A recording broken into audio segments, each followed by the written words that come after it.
नमस्कार, मुकाबला देख रहे हैं आप। आपके साथ मैं हूं प्राची पाराशर। राहुल गांधी की भारत जोड़ो यात्रा जैसे जैसे बढ़ती जा रही है, वो अपने हिसाब से धर्म ग्रंथों की, इतिहास की आधुनिक राजनीतिक व्याख्या कर रहे हैं। राहुल गांधी ने एक बार फिर इसी तरीके से आरएसएस पर निशाना साधा। राहुल ने कहा है कि आरएसएस 21वीं सदी के कौरवों का संगठन है। ये ऐसी सेना है जो हाफ पैंट पहनती है और इनके हाथ में लाठी होती है। इन कौरवों के साथ 2 से 3 अरबपति लोग खड़े हैं। ये कौरव नोटबंदी करवाते हैं, गलत तरह से जीएसटी लागू करवाते हैं, नफरत फैलाते हैं। कांग्रेस पार्टी तपस्वियों की पार्टी है।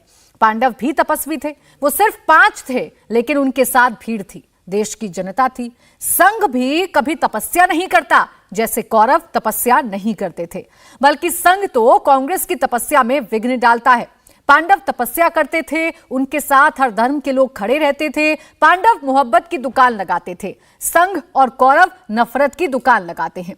कन्याकुमारी से शुरू हुई राहुल गांधी की यात्रा ने प्रधानमंत्री से ज्यादा संघ पर, विश्व हिंदू परिषद पर हमले किए हैं। आपको कांग्रेस की तरफ से ट्वीट किया हुआ वो फोटो भी याद होगा, जिसमें संघ के गणवेश को जलते हुए दिखाया गया था। ये बात और है कि हाल ही में संघ की तरफ से राहुल गांधी की इस यात्रा की तारीफ भी की गई है। इसे देश के लिए अच्छा और जरूरी बताया गया था। इतना ही नहीं, राहुल गांधी ने बातों बातों में खुद को आज का अर्जुन भी साबित करने की कोशिश की है। हालांकि इसके जवाब में बीजेपी ने पीएम मोदी को अर्जुन बता दिया है।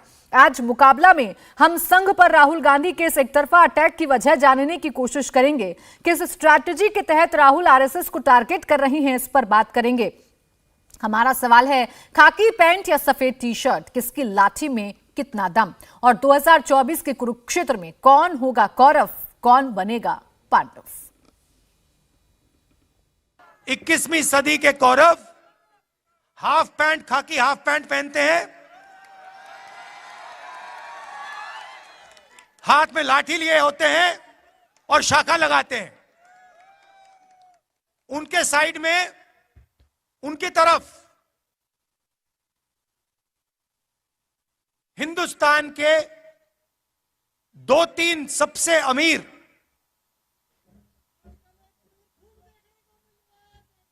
अरबपति कौरवों के साथ खड़े हैं। एक तरफ तपस्वी थे, 5 थे, दूसरी तरफ संगठन था। एक तरफ 5 तपस्वी और भीड़, उनके साथ पांडवों के साथ हर धर्म के लोग थे।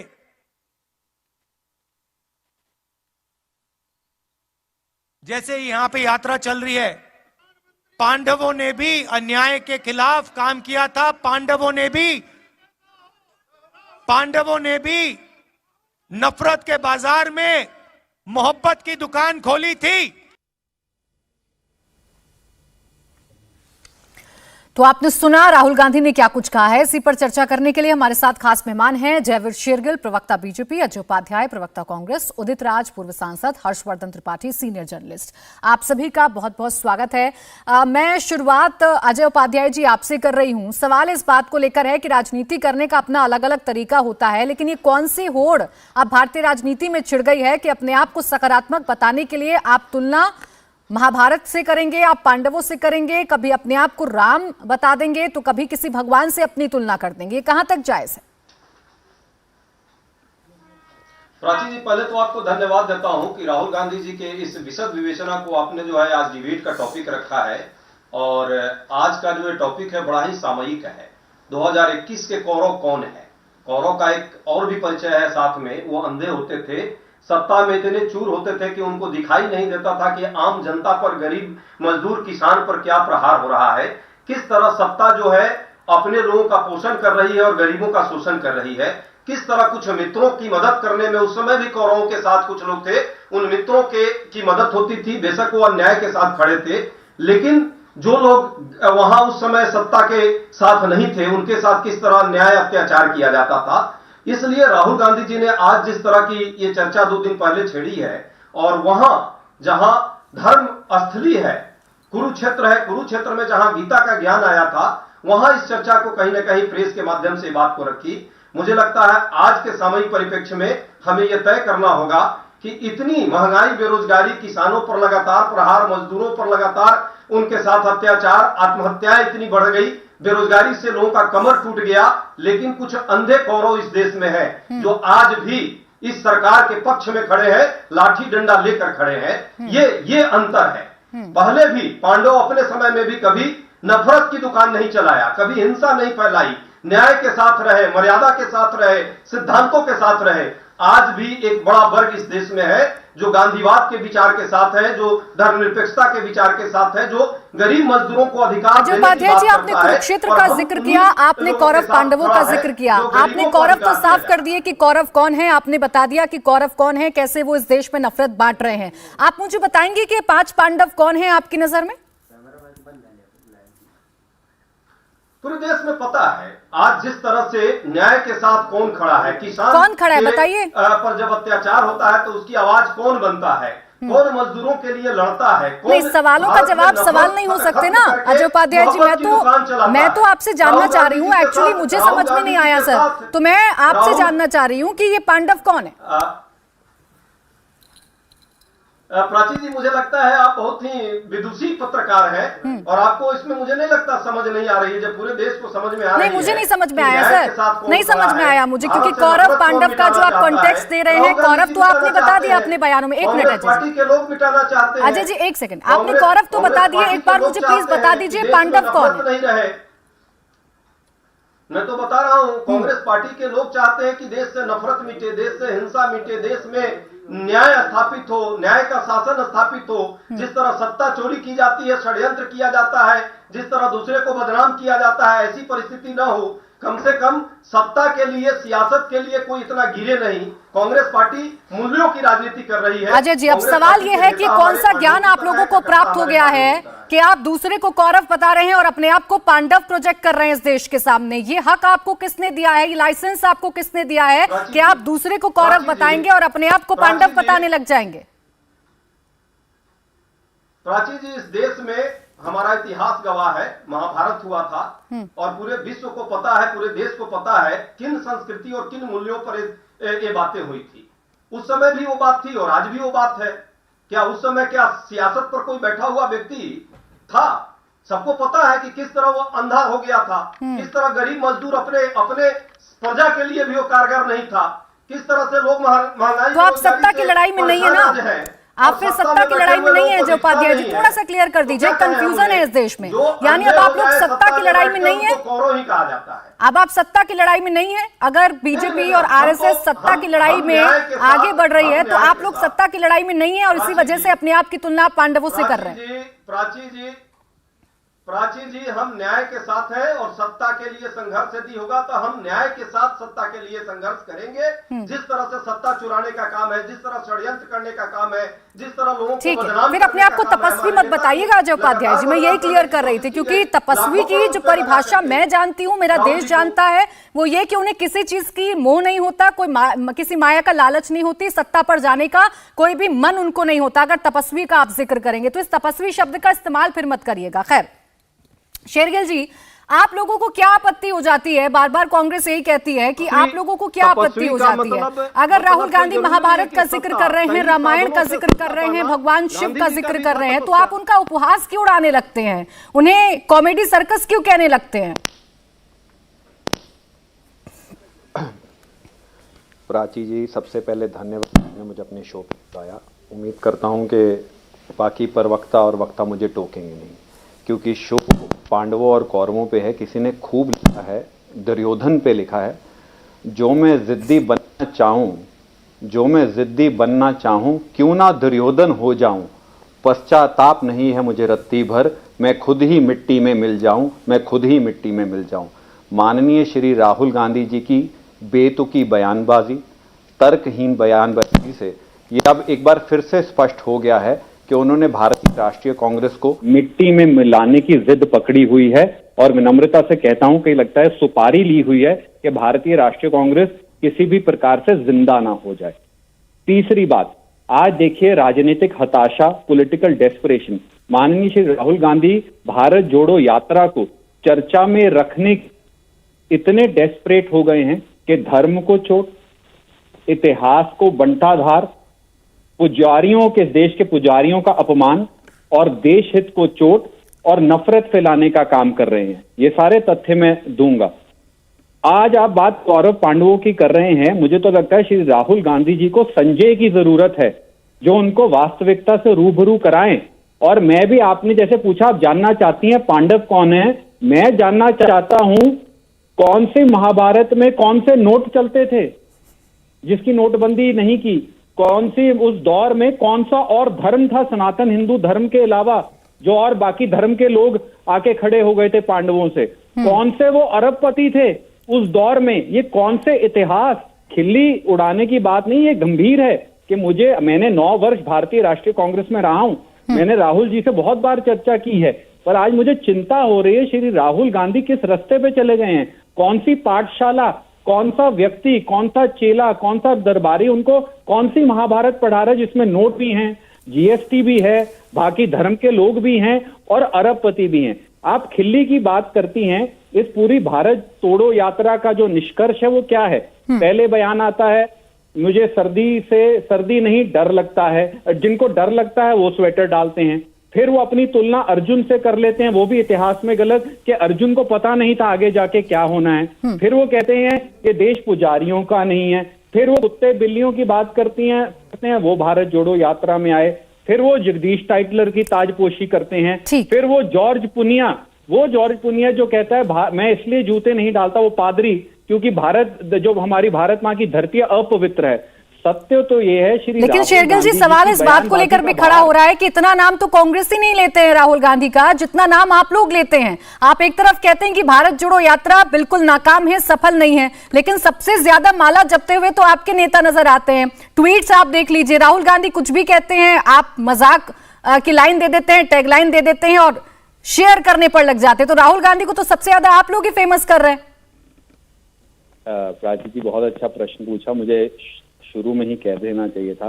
देखिए, भारतीय जनता पार्टी के नेता जमीनी नेता हैं, भारतीय जनता पार्टी के काम में जुटे हुए, उनको भी कॉमेडी देखना पसंद है, पसंद है। तो आज किसी और विपक्ष को, राजनीतिक दल को भारत जोड़ो से खतरा नहीं है। जितने कॉमेडी शो चल रहे हैं उनको खतरा हो गया है। तो कॉमेडी शो की बजाय श्री माननीय राहुल गांधी के बयान सुन लेते हैं। कल सुनिए, आपके पत्रकार को बोला किसी चैनल के, मैंने कह दिया राहुल गांधी है ही नहीं है, राहुल गांधी सिर्फ आपके जहन में है, मैं राहुल गांधी हूं ही नहीं है।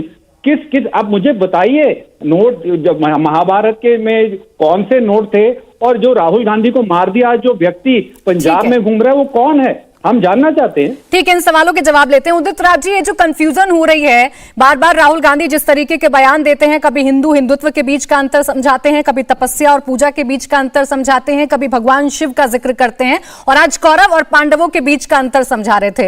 ये जो कंफ्यूजन हो रही है, इस कंफ्यूजन का क्या उपाय है? देखिए, ऐसा है कि महाभारत की रचना ही इसलिए हुई है, या कौरव पांडव दो पक्ष दिखाए इसलिए गए हैं कि हम अपने जीवन में उन आदर्शों को माने।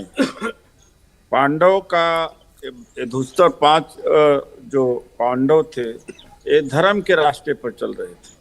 तो राहुल जी और कांग्रेस धर्म के रास्ते पर चल रही है, ये सिमिली है, ये आदर्श करने की बात है, वो गिनती की बात नहीं है कि 100 लोग वहाँ थे, 5 लोग यहाँ थे। कौरव उसे कहा जाता है जो अन्याय अत्याचार करें, झूठ बोले और सीबीआई ईडी का दुरुपयोग करें, साम दाम दंड भंड, जिसकी कोई नैतिकता न हो, महंगाई बढ़ाए। कौरव का मतलब वो होता है जो समाज से, जो एंटी सोशल हो, जो समाज के लिए दर्द न हो, प्रजा के लिए दर्द न हो। और पांडव का होता है कि धर्म पर चलना, एक आचरण और एक आचार संहिता के हिसाब से। यही राहुल जी का कहने का मतलब है। और दूसरी बात आप यह कह रहे थे कि किसने लाइसेंस दे दिया है इनको। कोई न आप लाइसेंस दे सकते हो न हम ले सकते।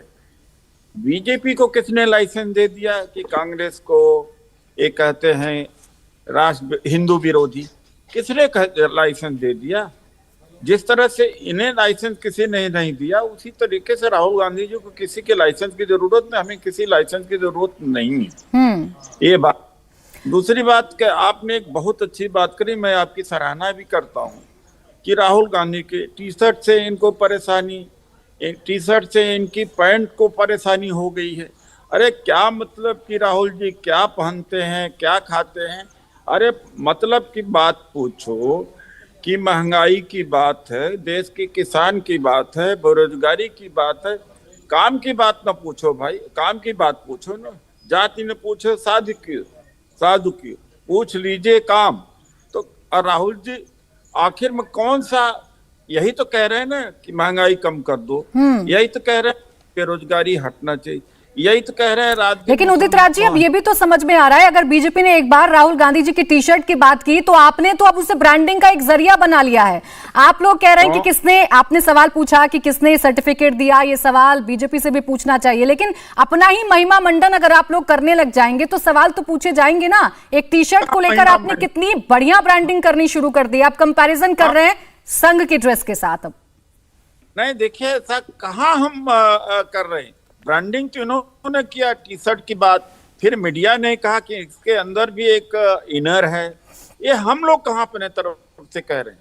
आप लोग कहते हैं, हम जवाब देते हैं। नहीं, मीडिया ने कुछ नहीं कहा उदित जी, मीडिया ने कुछ नहीं कहा। मीडिया ने तो वही कहा जो आप लोग दोनों तरफ से बयानबाजी होती है उसी पर चर्चा होती है, अपनी तरफ से कुछ नहीं कहेंगे हम। उसके बारे में कहा, इन लोगों ने कहा, राहुल जी अपने तरफ से नहीं कहे ना हम लोग अपने तरफ से कहे, हम क्यों कहेंगे भाई?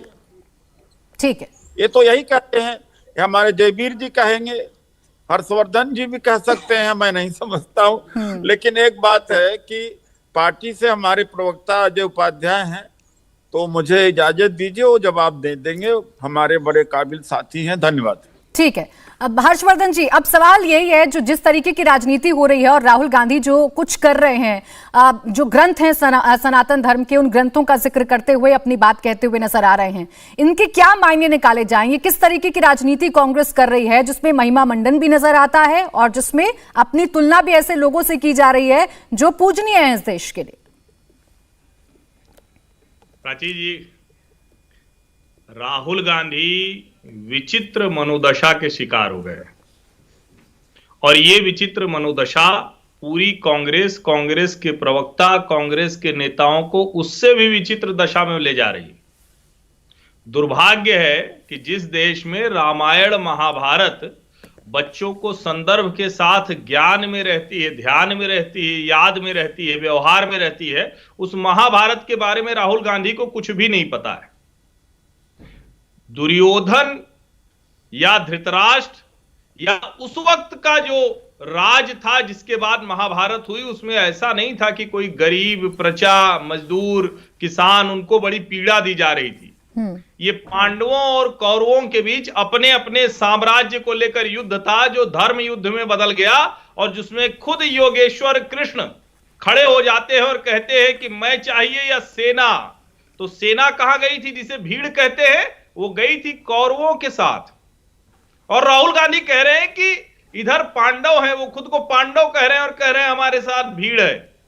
वो कह रहे हैं अमीर लोग चले जाते हैं और उन्हें शायद पता नहीं है, लोकतंत्र की अवधारणा उनके दिमाग में रही ही नहीं, क्योंकि वो राजनीति में बड़ी आसानी से पारिवारिक एक कहें कि आधार मिला रहा, उसके आधार पर वो सत्ता उनको मिलती गई। अब अचानक इतने लंबे सत्ता चली गई है तो उनकी मन स्थिति बिगड़ती सी दिख रही है। वो कह रहे हैं कि संघ कौरव हो गया है। संघ ने आज तक कहीं किसी जगह सत्ता लाठी से हासिल की हो, उसका एक प्रमाण नहीं है। राष्ट्रीय स्वयंसेवक संघ के लोग लाठी लेकर चलते हैं, वो सुबह की शाखा में व्यायाम करते हैं। महात्मा गांधी प्रतिदिन लाठी लेकर चलते थे। संघ के लोग हाफ पैंट में शाखा लगाते हैं। राहुल गांधी चूंकि बहुत पुराना वर्जन है, उनका अपडेट भी नहीं होता उनका सॉफ्टवेयर, अब तो वो फुल पैंट पर जा चुके हैं। जो स्पीच जिसने लिखी उसको शायद ये भी पता नहीं, गांधी जी भी घुटनों के ऊपर धोती पहनते थे। संघ पूजा की बात करता है, महात्मा गांधी रोज रामधुन जपते थे, रोज पूजा करते थे। न राहुल गांधी को हिंदू धर्म का पता है, न धर्म ग्रंथों का पता है, न संदर्भ का पता है, और न आज के लोकतंत्र में कैसे आगे बढ़ा जा सकता है, कैसे जनता का भरोसा जीता जा सकता है, न तो इसका कोई भान है। बहुत पीड़ा हो रही है, बहुत चिंता की बात है कि मुख्य विपक्षी पार्टी के नेता का यह हाल हो गया है, इस दुर्दशा में वो पहुंच गए हैं। अजय उपाध्याय जी, देखिए ये सवाल तो वाजिब है ना, आप अगर भारत जोड़ो यात्रा कर रहे हैं, आप ही लोग कहते हैं कि हमें इस देश की चिंता है, हमें इस देश के मुद्दों की चिंता है, तो आप सीधे सीधे मुद्दों की बात क्यों नहीं करते हैं? आप जनता को कंफ्यूज क्यों करने पर तुले हुए हैं? कभी आप शिव आराधना की बात कर देंगे, कभी आप हिंदू हिंदुत्व की बात कर देंगे, कभी आप तपस्या और पूजा की बात कर देंगे। देखिए प्राची जी, इस देश में जो मुद्दे हैं वो मुद्दे नफरत का भी है, हिंसा का भी है, धार्मिक ध्रुवीकरण का भी है, और महंगाई, बेरोजगारी और बढ़ती आय की असमानता का भी है, जिस पर हम भारत जोड़ो यात्रा कर रहे हैं, कन्याकुमारी से कश्मीर की तरफ बढ़ रहे हैं। अब दर्द देखिए, अभी बौखलाहट देखिए। हमारे एक साथी हैं, बड़े बुद्धिमान साथी हैं त्रिपाठी जी, कैसे उनका मन स्थिति कितनी खराब हो गई है। राहुल गांधी पर ही पूरा अपना स्पीच उन्होंने ज्ञान दे दिया। अरे भाई, और ज्ञान देते देते महाभारत का भी एक नया ज्ञान उन्होंने देने का प्रयास किया। चलिए, अच्छा है, ये ज्ञान शायद आपके दर्शक को नहीं जानकारी थी, कम से कम इन्होंने कुछ नया दिया। जहां तक लोकतंत्र की बात है, जो लोकतंत्र की दुहाई दे रहे हैं, भाई बड़ी अजीब सी लोकतंत्र की दुहाई देते हो आप। कभी जब खरीद बिक्री होती है सरकारों की, उसमें भी आप पक्ष लेते हो उसी कौरव के साथियों का। तो मैं तो ये कहूंगा ना कि अंधे हो गए हो, जो लोकतंत्र की बुनियाद को पर प्रहार करने वालों के साथ आप खड़े हो। यही तो बात है, यही वैचारिक का आधार है। जिस लोकतंत्र की बुनियाद को हम बचाना चाहते हैं, आप उस बुनियाद पर कहीं ना कहीं प्रहार करने वालों के लेकिन अजय जी, आप जो कुछ भी कहते हैं उसे फिर उपहास में उड़ा दिया जाता है बीजेपी की तरफ से। अभी भी शेरगिल जी चुटकी इस बात को लेकर ले रहे हैं कि पांडवों के जमाने में कहां थे नोट, कहां थी जीएसटी। आप कैसा संदर्भ, कैसा उदाहरण पेश कर रहे हैं इस देश के सामने? आप देखिए ना, अब जब तुलना की जाती है समय और काल और परिवेश को, तो तुलना करने वाले पर प्रश्न लगा करके परिहास जो करता है, मुझे लगता है वो खुद परिहास का पात्र बन जाता है। आज के संदर्भ में उन्होंने कहा है कि 21वीं सदी के कौरव कौन है। 21वीं सदी को कौरव वही है जो जनता के हित का ख्याल नहीं रखते, जो सत्ता में चूर हो गए हैं, अहंकार में। सत्ता ही उनके लिए महत्वपूर्ण हो गई है, चुनाव ही सिर्फ महत्वपूर्ण है उनके लिए, जनता का हित महत्वपूर्ण नहीं है। ये नोट और जीएसटी, सर ये मुझे समझाइए, ये पॉइंट मैं भी समझना चाह रही हूँ अजय जी। ये जीएसटी और नोटबंदी की बात जो कर रहे थे, आप मुद्दे उठाइए इस देश के, लेकिन आपने पांडवों से इसकी तुलना की थी ना, मुझे बताएंगे सर? पांडवों के जमाने में तो ये था नहीं, आपको तो मुझसे ज्यादा नॉलेज है ग्रंथों की। प्राची जी, पांडवों के समय में वो बहुत सारे चीज नहीं थे, उस समय लोकतंत्र नहीं था। उस समय लोकतंत्र चुनी हुई सरकार को कोई पैसे से बल पर नहीं पलटता था, अपने मशीनरी का दुरुपयोग उस समय नहीं होता था। लेकिन उस समय अलग तरह के वहां पे परिस्थितियां थी। अधर्म उस समय भी था, और अधर्म आज भी करने का प्रयास है। जो परंपराएं हैं, जो संस्कृति है, जो मूल्य है, जो मर्यादा है जनता के, जनहित के, लोकतंत्र के, उन सबको ताक पर रख करके कुछ लोग, आपको नहीं लगता अजय जी कि महिमा मंडन की आपने सारी सीमाएं क्रॉस कर दी हैं? जो आरोप आप पर बीजेपी लगाती है कि आप लोग इतना चूर हो गए हैं एक शख्स को महान बताने के लिए कि आपने सारी सीमाएं तोड़ दी हैं। कभी श्री राम से कंपैरिजन कर देंगे, कभी आप अपने आप को पांडव बता देंगे, कभी आप बताएंगे कि कांग्रेस का जो चुनाव चिन्ह है वो आखिर कहां से लिया गया है, कैसे लिया गया है। प्राची जी, अभी भाजपा के लोग मोदी जी को क्या क्या नहीं बोलते हैं, कौन कौन सा अवतार बताते हैं, आप पूछिएगा रोज। अभी 2 दिन पहले इनके एक मंत्री ने हनुमान जी का अपना बजरंगबली अपने आप को घोषित कर दिया था। तो इस पर तो कभी कोई डिबेट नहीं होती। हमारे साथी, हमारे लोग यदि कहते हैं कि राम के पथ पर चल रहे हैं, नहीं तो फिर पूजा और तपस्या के बीच में भी अंतर मत बताइए। आप कंफ्यूज कर रहे हैं अजय जी। बीजेपी ये करती है तो आप बताते हैं कि वो पुजारी हैं, आप भी तो यही कर रहे हैं। फिर आपकी तपस्या और पूजा कैसे अलग हो गई? नहीं, हमने हद कर रहे हैं अजय जी, अब आप कंफ्यूज कर रहे हैं। मैं आऊंगी हर्षवर्धन जी आपके पास। अजय जी बीच में आपको रोक रही हूं। पूरा यदि आपने वो नहीं 10 सेकंड दीजिए, 10 सेकंड सिर्फ दीजिए, 10 सेकंड सिर्फ। प्राची जी, यदि उस पूरे संदर्भ को आप प्रेस कॉन्फ्रेंस को यदि सुनी होती या जनता को सुनाती तो समझ में आता। भाजपा की पूजा करने वाले पुजारियों की उन्होंने बात की है, कभी भी सामान्य अरे मंदिर तो के यही तो पुजारियों कह की रही हूँ बात उन्होंने मैं नहीं की। अजय जी, आप मेरी बात शायद पूरी सुन लेते तो आप मुझसे प्रश्न ही ना करते। यही तो कह रही हूँ मैं, अरे यही तो कह रही हूँ मैं कि अगर उनके महिमा मंडल लोग करते हैं, उनकी पूजा करते हैं, तो आप बीजेपी को पुजारी बता देते हैं, अपने आप को तपस्या बता देते हैं। लेकिन यहाँ तो आप भी यही कर रहे हैं अपने नेता के लिए। अलग कैसे हो गए? आपकी तपस्या कैसे अलग हुई? शेरगिल जी, अभी अजय उपाध्याय जी कह रहे थे कि आप लोग संदर्भ को समझने की बजाय आप सिर्फ और सिर्फ ये कोशिश करते हैं कि राहुल गांधी के बयान को कैसे आप हास्यास्पद बना दें और कैसे जनता को ये दिखाएं कि उन्होंने जो कहा वो बिल्कुल गलत था। अरे वो तो धर्म और अधर्म के बीच की परिभाषा को समझा रहे थे। नहीं, प्राची जी, एक मिनट। आपका डिबेट शो बहुत लोकप्रिय है, इस पे मैं तो विनती करूंगा हाथ जोड़ के, आप वो राहुल जी का बयान चलाइए। अभी दूध का दूध पानी का पानी हो जाएगा। कोई संदर्भ था, उन्होंने तथ्य पता नहीं क्या उन्होंने बोला। आपने देखा पांडवों के साथ बाकी धर्म के लोग भी खड़े थे। उस समय के अरबपति भी होते थे, वो वनवास में नहीं जाते। मैं तो जानना चाहता हूं अपने कांग्रेस के मित्र से, कौन सा धर्म था जो आप प्राची जी को नहीं पता, जयवीर को नहीं पता, इतने ऐतिहासिक कार हैं उनको नहीं पता, महाभारत में जिसका जिक्र नहीं हुआ, वो कौन सा नोट था? संदर्भ नहीं था। उन्होंने गंभीर होकर एक तर्क रखा है देश के सामने।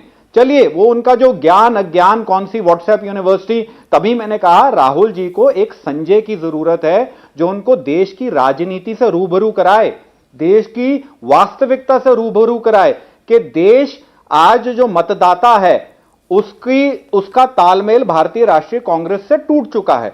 दूसरी बात, बार बार बात कौरवों पांडवों की हो रही है। देखिए, यही राहुल गांधी हैं जिन्होंने हाल ही में कमल हसन के साथ अपना राजनीतिक हताशा इतना कह दिया कि चीन की गलती नहीं है, भारत के अंदर जो अंदरूनी समस्या है, और अंग्रेजी में कहते हैं a confused nation without a vision.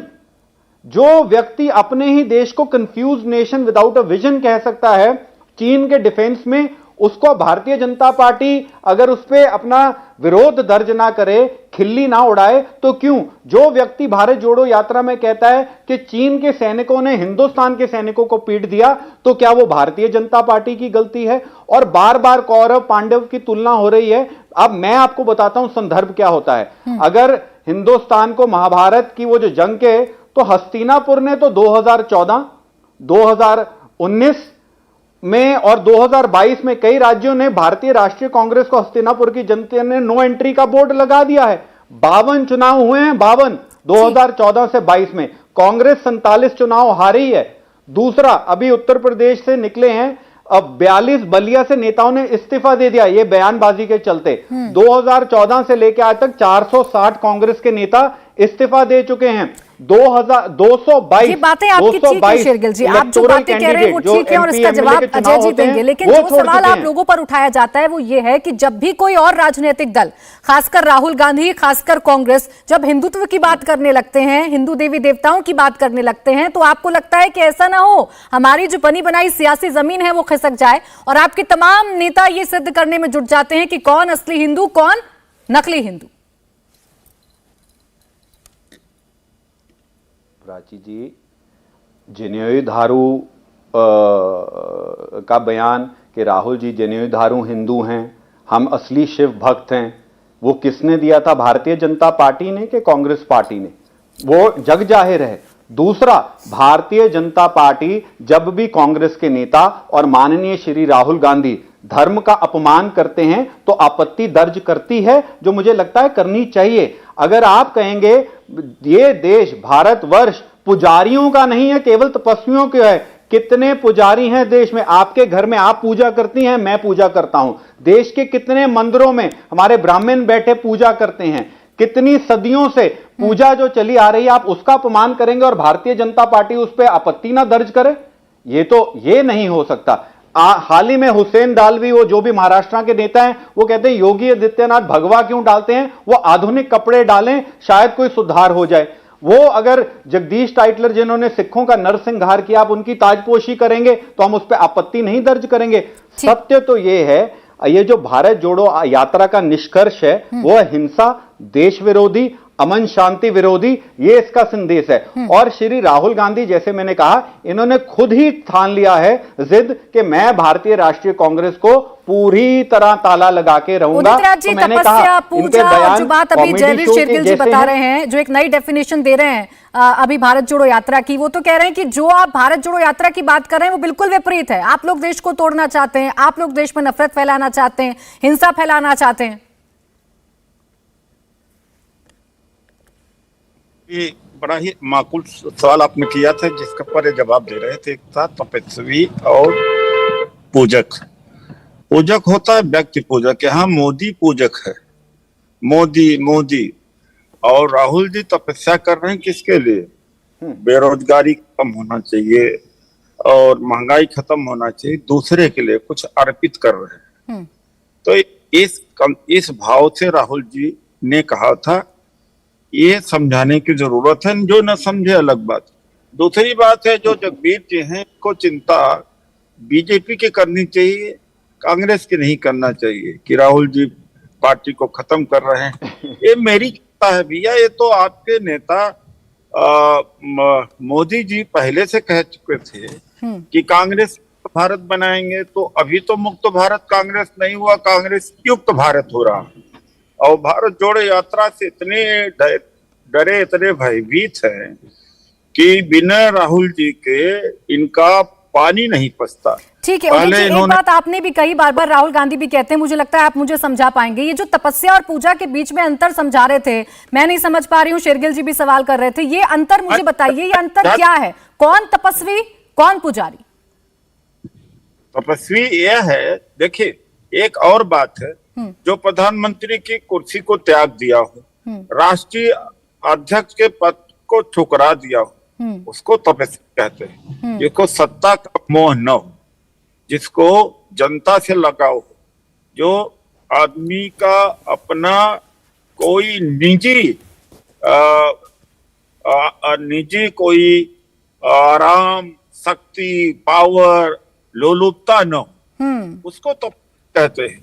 आप ये बताइए 2009 में प्रस्ताव दिया गया था राहुल जी को। चलिए ठीक है उदित जी, आपने कहा कि राहुल गांधी तपस्या कर रहे हैं चूंकि उन्हें किसी भी पद की, किसी भी चीज का मोहमाया नहीं है, लालच नहीं है। आप ही का एक ट्वीट है, मैं उसी को कोट कर रही हूँ। आपने बताया राहुल गांधी जी सब कर रहे हैं, देश की चिंता है वो तपस्या, लेकिन आपने पूजा को यह समझाया था कि जो लोग अपने नेता का महिमा मंडन करें वो लोग पुजारी हैं। तो ऐसे तो कांग्रेसी नेताओं पर भी सवाल खड़े होंगे कि पुजारी तो आप लोग भी हैं। आप भी तो राहुल गांधी जी की तारीफ करते हैं, कभी श्री राम से उनकी तुलना करते हैं, कभी उनको तपस्वी बताते हैं।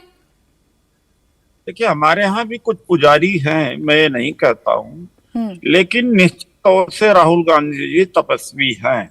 ठीक, अब हमारे यहाँ पुजारी हैं, उनको धीरे धीरे किनारा किया जाएगा पुजारियों की, जिसके वजह से फिर तो घोषणा कर देनी चाहिए कि हम तपस्या कर रहे हैं, सत्ता से हमें कोई मतलब नहीं है, हमें चुनावों से कोई मतलब नहीं है। इसकी औपचारिक घोषणा कर दें तो जनता को यकीन हो जाए कि ये तो असली तपस्वी है। बिना सत्ता के जनता को ठीक है शेरगिल जी, इस पर थोड़ा छोटा सा रिएक्शन, फिर मैं आ रही हूँ हर्षवर्धन जी आपके पास। शेरगिल जी। हम वो भी प्राची जी, पहले तो देखिए मैं दो बातें करना पाऊंगा। ये ढोंग है, ये झूठ फैलाया जा रहा है भारतीय राष्ट्रीय कांग्रेस की तरफ से। एक मिनट, मुझे टोकिए मत। भारत जोड़ो यात्रा का राजनीति से कोई लेना देना नहीं है, ये सरासर एक सफेद झूठ है। आप एक केजरीवाल की ऑड इवन डे स्कीम आई थी, एक दिन श्री राहुल गांधी कहते हैं मुझे सत्ता से कोई लेना देना नहीं, दूसरी तरफ आप 18 नेताओं को चिट्ठी लिखते हैं, अलग बात है कोई आया नहीं, क्या भारत जोड़ो यात्रा में आइए। तीसरी, कमलनाथ जी कहते हैं श्री राहुल गांधी ही ऑपोजिशन का चेहरा, विपक्ष का चेहरा होंगे 2024 में। तो आप एक तरफ कहते हैं हिंदुस्तान में नफरत नहीं है, इवन डे पे कह देते हैं मैं 2800 किलोमीटर घूमा, मुझे तो कहीं नफरत दिखी नहीं, फिर पहले कह देते हैं फिर नफरत है। आज सत्य तो यह है, भारत जोड़ो यात्रा श्री राहुल गांधी जी को व्यस्त रखने वाला एक बहुत महंगा पीआर स्टंट है। इसका अगर किसी राजनीतिक, सामाजिक, देश हित के तराजू में तोला जाए तो यह 0/0 है। अगर आपका राजनीति से कोई लेना देना नहीं, फिर ऑपोजिशन चेहरा 2024 क्यों कहा जा रहा है आपको? फिर बाकी नेताओं को, सपा तो कहती है हम भैया आपके साथ नहीं आएंगे, नमस्कार, मायावती जी ने भी नमस्कार कर दिया, टीएमसी बंगाल वाले कहते हैं यूपीए है ही नहीं, Shri Rahul Gandhi is a kid, Rahul Gandhi बच्चे हैं, ये ममता बनर्जी का बयान है। मजबूत कर रहे हैं फिर ना, बार-बार आप वो यही तो तेलंगाना कहते हैं कि यात्रा लेके जाते हैं, आपका जमानत निकले जब्त हो जाती है। भारत समझने के लिए निकले, अपने आप को मजबूत कर रहे हैं, यही तो कांग्रेस पार्टी कह रही है। मैं आ रही हूं उदित राज जी आपके पास। हर्षवर्धन जी, ये जो भारत जोड़ो यात्रा के साथ एक शब्द जुड़ गया है, तपस्या, क्या वाकई में एक यात्रा निकाल लेने से आप तपस्वी बन जाएंगे? आपकी तुलना इस देश के भगवानों से होने लग जाएगी? नहीं प्राची, देखिए इसमें मुझे, मैं बोलूं क्या? जी जी जी त्रिपाठी जी। देखिए, इसमें मुझे कोई ऐतराज नहीं दिखता है कि कोई भी राजनीतिक दल वो अपने नेताओं को, उसके नेता, अपने जो शीर्ष नेता है उनको कितना ऊपर तक ले जाना चाहते हैं। लेकिन जनता तो देखेगी ना भाई कि जिससे तुलना कर रहे हैं उसका शतांश सहस्रांश भी है क्या किसी मार्ग पर चलने की उनकी सत्य निष्ठा के साथ कोई शक्ति बची है क्या? ये वो देखेंगे ना। जब आप कहेंगे कि राष्ट्रीय स्वयंसेवक संघ कौरव है, तो जनता खोजेगी कि राष्ट्रीय स्वयंसेवक संघ कहां सत्ता के लिए भागती चली जा रही है। डॉक्टर मोहन राव भागवत कब चुनाव लड़ने जा रहे हैं? उनको तो स्मृति ईरानी ने हरा के भगाया ना वहां से, अमेठी से।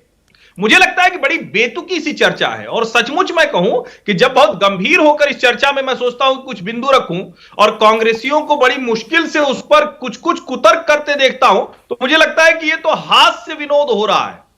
और वो हास्य विनोद वो भी जानते हैं। इस बहस के बाद वो भी जब निकलेंगे तो अपने परिवार वालों से, अपने घर वालों से कहेंगे क्या करें, हमारे मत्थे पड़ गया हमारा नेता, क्या करें। आप जरा सोचिए, कल्पना कीजिए, जीएसटी को, नोटबंदी को, चलिए नोटबंदी नरेंद्र मोदी ने लागू की। जीएसटी किसका निर्णय था? जीएसटी लागू करने के लिए 10 साल की कांग्रेस सरकार पूरी तरह से सारी जितनी कसर थी पूरी कर ली, लेकिन नहीं लगा पाए। जीएसटी के लिए छोड़िए, जब आप कहते हैं जिस ओपीएस एनपीएस की बात हो रही है, अभी मोन्टेक सिंह अहलूवालिया, अभी कुछ दिन 3-4 दिन पहले की बात है, एक पुस्तक के लोकार्पण में कह रहे हैं कि कहां देश को ले जाना चाह रहे हैं ये ओपीएस की बात करके। आपके जितने जो एडवाइजर्स हैं, जो इकोनॉमिक एडवाइजर्स हैं, वो बता रहे हैं कि इससे क्या हुआ। और राहुल जी बार बार कह रहे हैं गरीब किसान मजदूर। प्राची जी, लोगों को इस देश को पता होना चाहिए, अगर नोटबंदी नहीं हुई होती, अगर डिजिटल इंडिया नहीं आया होता, तो कोरोना के समय में इस देश के उन्हीं लोगों को संकट हुआ होता। उनके खाते में अगर सीधे रकम जा सकी तो वो उसी वजह से जा सकी जी। इस देश के लोगों को अगर अधिकार मिल पा रहा है तो वो उसी वजह से मिल पा रहा है। ठीक, किसी भी बात को कहीं बोल देना। और मैं तो कहता हूं राहुल जी का पूरा भाषण अगर टीवी चैनल चला दे तो सचमुच लोगों को लगने लगेगा कि इस देश में नेता चाहिए भैया। ये किसी भी बात को कहीं भी घुमा के बोलने वाला भैया नहीं जी। आप लाख समझाएं, लेकिन जैसा त्रिपाठी जी कह रहे हैं कि आप लाख समझाएं लेकिन वो संदर्भ समझ में नहीं आता है। अभी शेरगिल जी भी इसी बात को लेकर सवाल खड़े कर रहे थे कि अगर आप संदर्भ देते तो समझ में आता। आप तो पूरा वक्तव्य दे रहे हैं। मैं रास्ते में एक सवाल करना हूं। प्राची जी, ना समझ को समझाया जा सकता है और जो समझदार है उसको समझाया जा सकता है। जो समझदार होते हुए नहीं समझना चाहता है उसको कोई इस दुनिया में कभी समझा नहीं पाया है। तो त्रिपाठी जी उसी कैटेगरी में है। जहां तक हमारे सरगिल भाई की बात है तो पुराने हमारे साथी रहे, इसलिए मैं कुछ कहीं अब नहीं कहूंगा, बट उनको पता है पहले जब वो डिबेट करते थे तो वो क्या समझाते थे जनता को और आज क्या समझा रहे हैं। तो यही तो चिंता उनको भी हुई है। संजय की बात उन्होंने कही है। एक ही अमित काफी है। एक ही आप भारत तो जोड़ रहे हैं लेकिन कांग्रेस कैसे जुड़ेगी? एक भी है, ये भी सामने भी है। अरे छोड़ने वाले में ये भी साथ में है। संजय की जरूरत नहीं है, अब अमित की जरूरत है भाजपा को। जब पहली बात, दूसरी बात, हमारे साथी ने अभी त्रिपाठी जी ने बहुत बातें की है। त्रिपाठी जी, आप भी जरा अपना एनालिसिस कीजिएगा। और जिसको आप डिफेंड कर रहे हैं, इस देश में लोगों की कमर टूट रही है, लोग आत्महत्याएं कर रहे हैं हजारों की संख्या में, और जब कहा जाता है कि सब चंगा सिया बोलते हैं तो आपको भी लोग असेसमेंट करते होंगे और आप पर भी क्या आपके परिवार वाले सोचते होंगे कि कहां अंधभक्ति में लग गए हो भाई, कौन से व्यक्ति की पूजा में लग गए हो कि जनता त्रस्त है, जनता परेशान है, महंगाई से, बेरोजगारी से, आय की असमानता आपको नहीं दिखती है। कोरोना काल की आपने चर्चा की है, 30 लाख करोड़ रुपए मात्र 100 लोगों की संपत्ति बढ़ गई उस दौरान।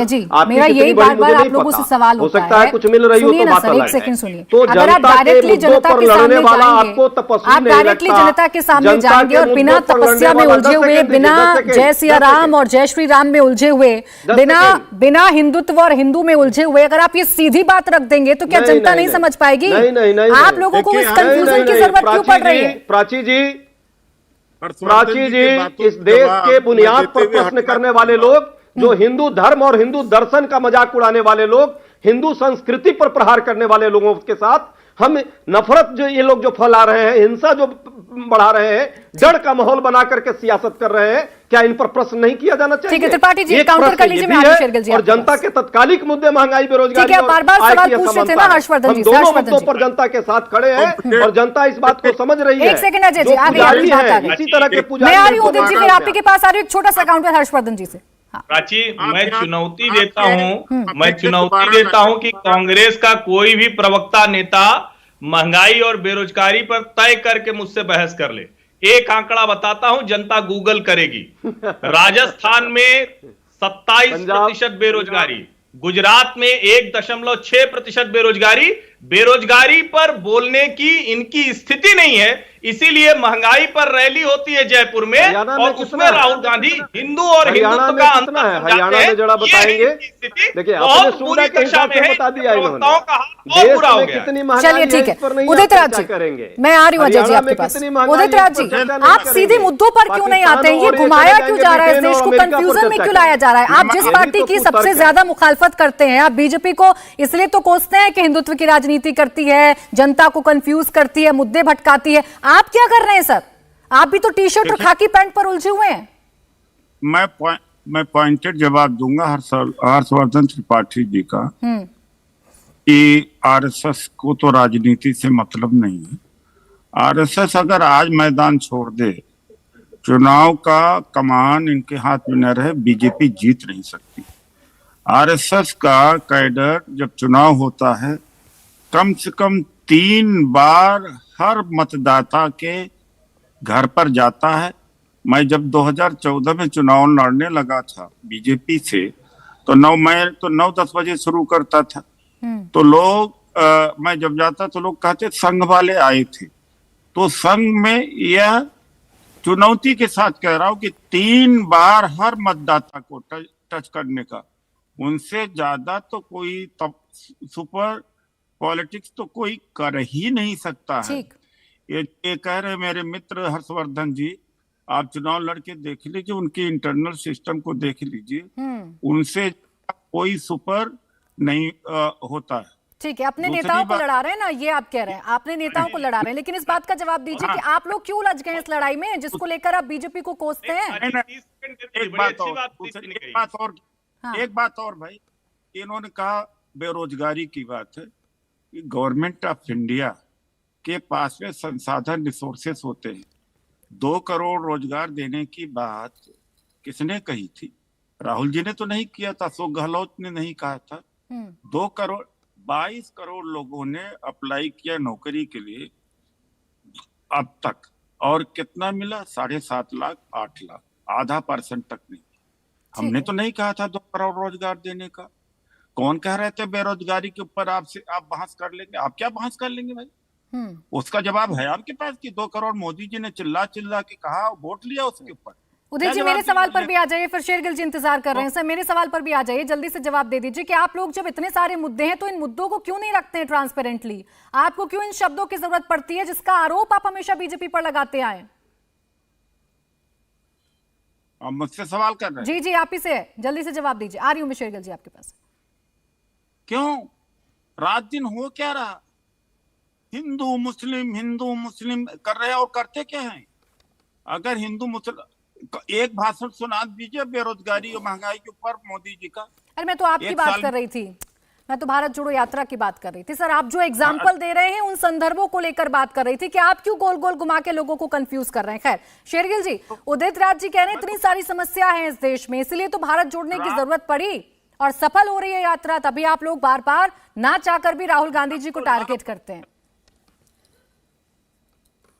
प्राची जी, मैं हमेशा उदाहरण देता हूं, 2 प्रकार के बच्चे होते हैं। एक होता है ढीठ बच्चा जो इम्तिहान में फेल हो जाता है, अपनी गलती स्वीकार नहीं करता, वो कहता था टीचर गलत है, क्वेश्चन पेपर गलत है, मैं तो पढ़ के गया था। आज वही आपके चैनल पे देखने को मिल रहा है। प्राची जी को संदर्भ समझ नहीं आ रहा, शेरगिल को संदर्भ समझ नहीं आ रहा, मैं इनकी दिक्कत समझता हूं। रायता श्री राहुल गांधी फैलाते हैं, संभालना इनको पड़ता है, तो मेरी पूरी सहानुभूति इनके साथ है। दूसरा, बार हिंदू मुस्लिम तुष्टीकरण की राजनीति का जीता जागता सबूत अभी चुनाव में आया है। मैं इतिहास में नहीं जाऊंगा, 2022 में 7 राज्यों के चुनाव हुए हैं, एक राज्य में इनका खाता खुला है। 98% कैंडिडेट की जमानत जब्त होगी उत्तर प्रदेश में।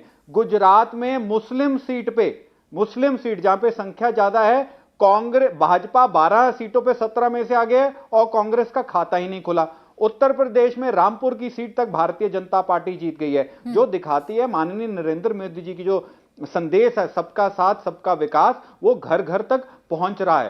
सत्य तो यह है, भारत तोड़ो यात्रा को लेके कांग्रेस में ही उलझन है कि उसका संदेश क्या है, उसका उद्देश्य क्या है, उसका लक्ष्य क्या है। अगर आप तपस्वी हैं, कौन सा तपस्वी 100 करोड़ रुपया यात्रा पे खर्च देता है बस सैर सपाटा करने में।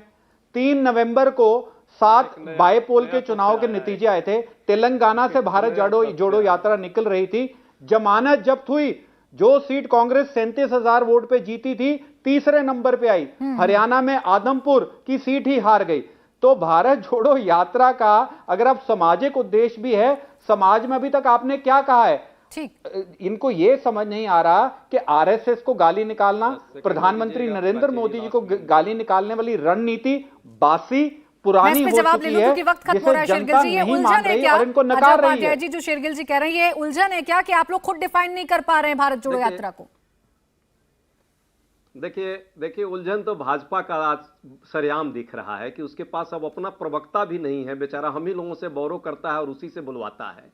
ये उलझन भाजपा की दिख रही है और कुतर्कों पर आज जो है पूरा जाने क्यों देते हैं? आपकी पकड़ इतनी ढीली कैसे पड़ गई? सच्चाई को स्वीकारिए, आप कब सच्चाई स्वीकारेंगे अजय जी?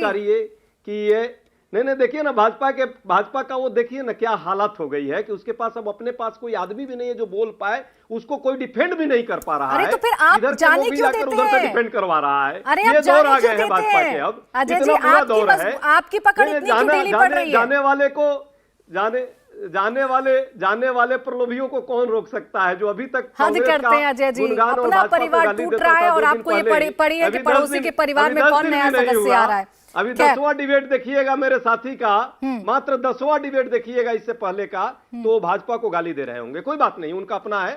कौरव और पांडवों की बात हुई है और नासमझ की बात हुई है, तो मैंने पहले भी कहा कि जो नासमझ है उसको नहीं समझाया जा सकता और विद्वान आप जैसे लोगों को भी नहीं समझाया जा सकता, जो समझना नहीं चाहता है। लेकिन इस देश की जनता आप समझा नहीं पाए सर, आप समझा नहीं पाए कि आप किस संदर्भ में कह रहे थे, क्या कह रहे थे। बहरहाल बहुत शुक्रिया आपका हमारे साथ जुड़ने के लिए। वक्त खत्म हो गया है, बहुत बहुत शुक्रिया। इंडिया टीवी हर वक्त हर जगह डाउनलोड करने के लिए सर्च करें India TV news Google play store या ऐप स्टोर पर।